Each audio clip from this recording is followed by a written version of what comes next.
इटवा विधानसभा seat Uttar Pradesh की 403 विधानसभाओं में से एक जिला सिद्धार्थनगर की इटवा विधानसभा सीट, जहां से मौजूदा नेता प्रतिपक्ष उत्तर प्रदेश यानी कि माता प्रसाद पांडे आते हैं, मौजूदा विधायक हैं, समाजवादी पार्टी के बड़े नेता, दिग्गज नेता माने जाते हैं और इस वक्त प्रतिनिधित्व करते हैं नेता प्रतिपक्ष के तौर पर सदन में।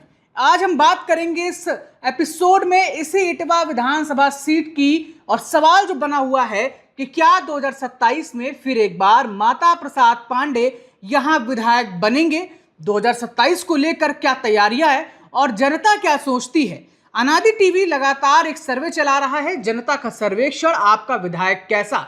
इसी के एपिसोड नंबर 11 में आपका स्वागत है। मैं हूं आपके साथ स्पर्श सिन्हा और बात हम आज कर रहे हैं इटवा विधानसभा सीट की। आखिरकार माता प्रसाद पांडे के लिए बड़ी चुनौती क्या है इस बार, क्योंकि अगर हम बात करें माता प्रसाद पांडे की तो जो सवाल है कि 2027 में फिर एक बार ये विधायक बनने वाले हैं या फिर इटवा में सपा का दबदबा रहेगा या बीजेपी करेगी बड़ा पलटवार और बड़ा उलटफेर यहां पर होने वाला है। इसी पर हम विस्तार से आज की इस पूरी एपिसोड सीरीज के इस एपिसोड में बात करेंगे। तो माता प्रसाद पांडे को लेकर बात करें उसके पहले जरा सीट परिचय समझ लीजिए। 27 में क्या होने वाला है, यहाँ पर सर्वे क्या कह रहा है, उस पर आएंगे आगे। सीट परिचय एक बार देख लीजिए। सिद्धार्थनगर जिला है, विधानसभा नंबर 305, डुमरियागंज लोकसभा सीट आती है, ग्रामीण इलाका है, ग्रामीण सीट मानी जाती है।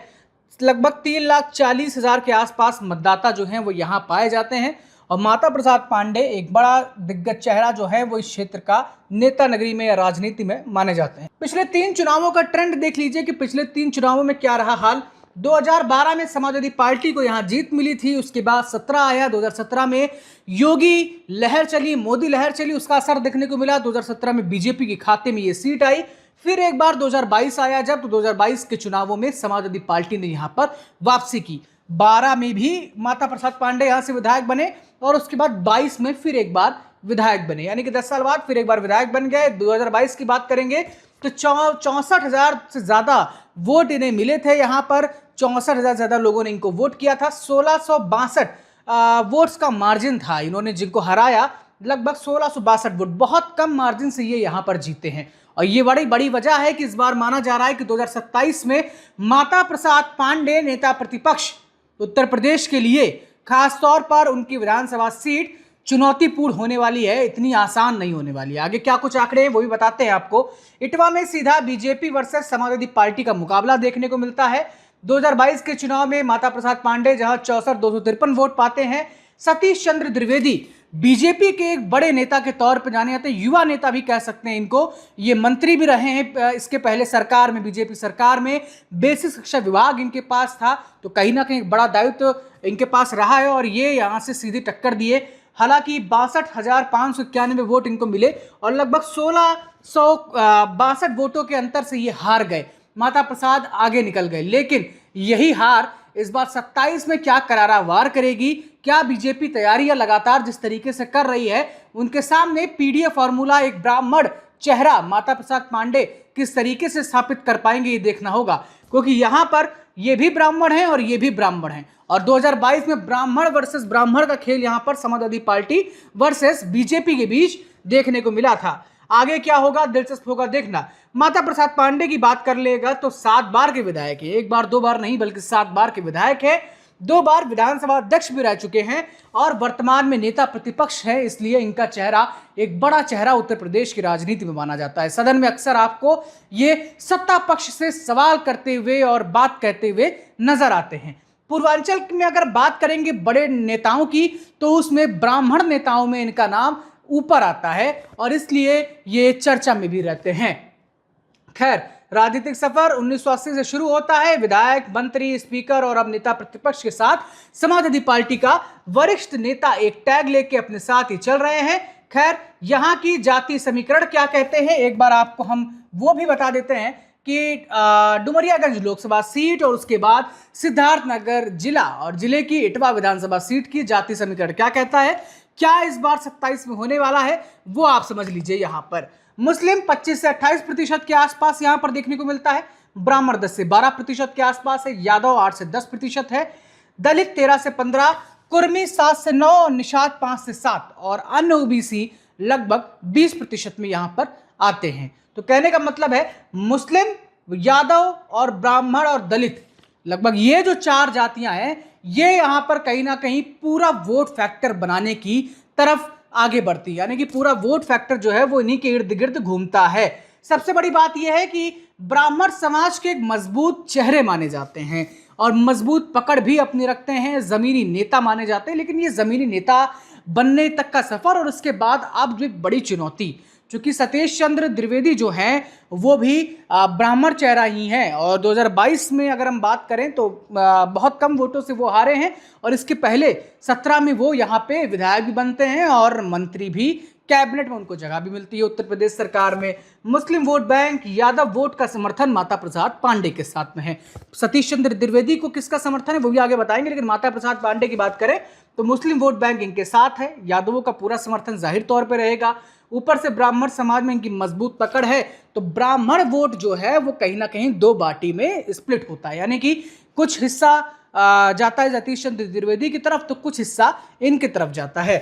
क्षेत्र में पुराना नेटवर्क इनका है और ये नेटवर्क कितना काम करता है ये वक्त बताएगा। लेकिन 2012 की अगर आप राजनीति को देखें, 2012 में जिस तरीके से ये सत्ता में आते हैं, विधायक बनते हैं, उसके बाद उसके पहले भी विधायक रहे हैं और फिर सीधा 2022 में फिर एक बार इनकी वापसी होती है तो ये 2022 में फिर एक बार विधायक बन जाते हैं। अब बात करते हैं बीजेपी के लिए इस सीट पर, यानी कि इटवा विधानसभा सीट पर बड़ी चुनौती अगर वो माता प्रसाद पांडे को देना चाहें तो उनके लिए एक बड़ी उम्मीद क्या है, यानी कि उनके लिए कौन बड़ा दावेदार अभी है। अभी चूंकि लगभग कुछ महीने बचे हैं विधानसभा चुनावों को, लेकिन उसके पहले अभी के समीकरण के आधार पर अगर हम बात करें तो सतीश चंद्र द्विवेदी जो हैं इनका नाम लगातार चर्चा में है।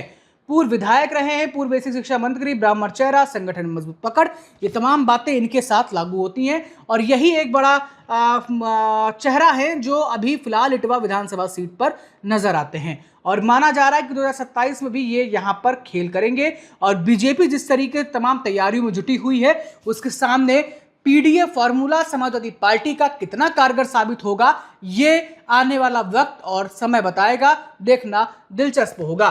2024 लोकसभा चुनाव, डुमरियागंज में जब लोकसभा चुनाव 2024 में हुए उसका असर क्या था, लोकसभा 2024 में क्या रहा था, एक बार जरा उसकी भी झलक आप देख लीजिए। 2024 की बात करेंगे तो यहां पर अगर आपको हम 4 लाइंस दिखा रहे हैं, आप ग्राफ देखिए, ये बीएसपी पहले रहा करती थी यहां पर 2004 में, 9 में भी अगर आपको बताएं तो कांग्रेस आती है, फिर 14, 19 और फिर 24, यानी कि तीनों टर्म में लोकसभा चुनावों में यहां पर बीजेपी ने अपना दबदबा कायम रखा था, यानी कि 2024 में भी बीजेपी ही यहां पर अपनी सीट सत्ता काबिज करी थी। हालांकि यह कहना गलत नहीं होगा कि लोकसभा चुनाव और विधानसभा चुनाव दोनों के पूरे सेंटिमेंट्स अलग होते हैं, दोनों की रणनीति, सियासी समीकरण, जातिगत समीकरण, माहौल अलग होता है। लेकिन हमें यह भी नहीं बोलना है कि 2024 में बीजेपी ने यहां पर किस तरीके से काम किया था। और न सिर्फ 2024 बल्कि 2009 के बाद अगर हम बात करते हैं, 9 में कांग्रेस थी, 14, 19 और 24 तीनों में ही यही हाल था, बीजेपी यहां पर थी।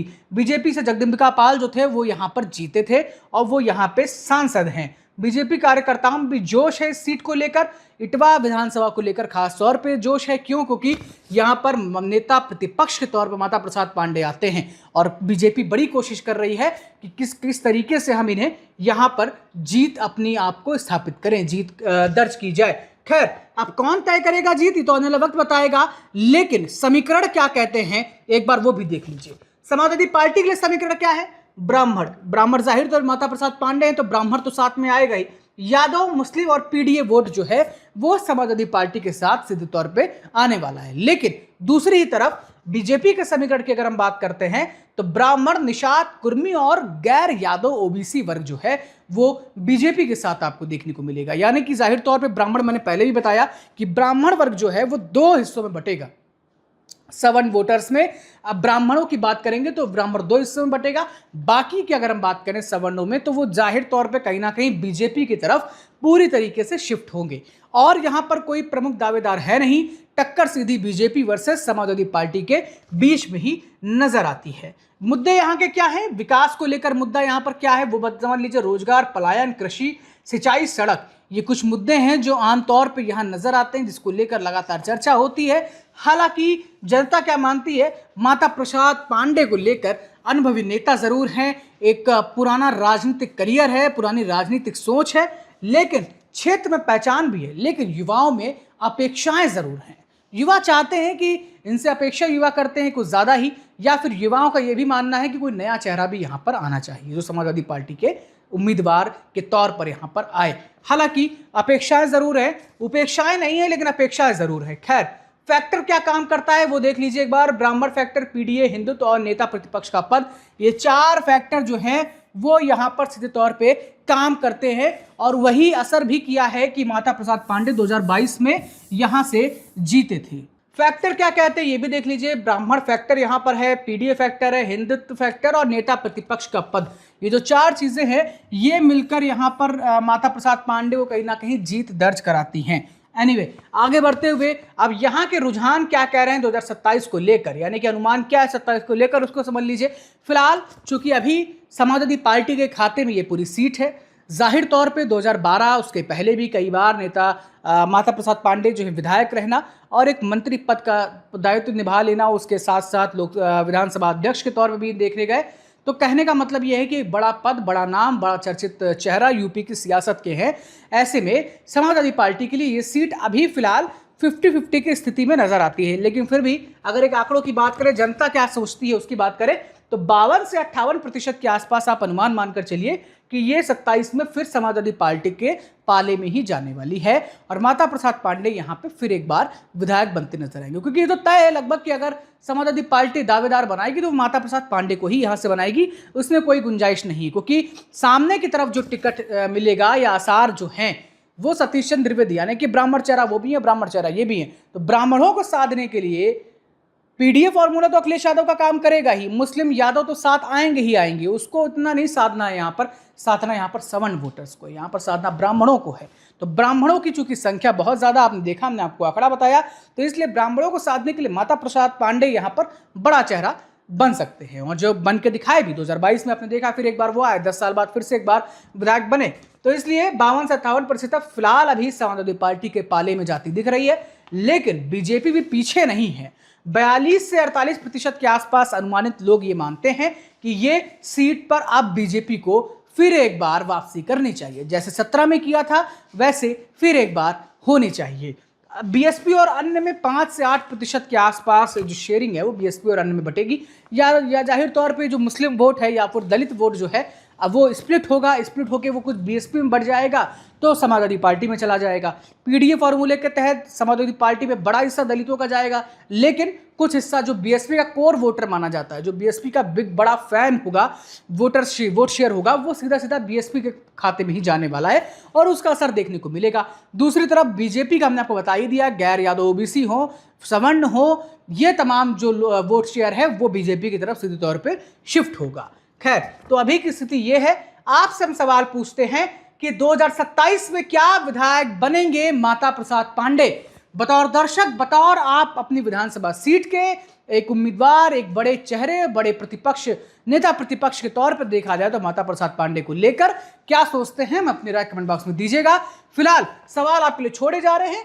हल्की बढ़त बनी हुई है अभी, ये जरूर कहेंगे, लेकिन मुकाबला एक बार फिर कांटे की टक्कर का ही नजर आ रहा है, क्योंकि 1600 वोटों का जो स्प्लिट हुआ, 1600 वोट लगभग मार्जिन जो रहा 1662 वोट का, इतना भी ज्यादा नहीं है, बहुत कम है। यानी कि 1662 वोट अगर हम बात करें तो निकाल लेना बहुत बड़ी बात नहीं होगी। इसलिए 27 में माता प्रसाद पांडे के लिए सीट को बचा पाना बहुत बड़ी चुनौती भी है, लेकिन उससे ज्यादा बीजेपी के लिए यहां पर मेहनत भी है कि बीजेपी किस तरीके से यहां पर इस सीट को पाने के लिए मेहनत करती है।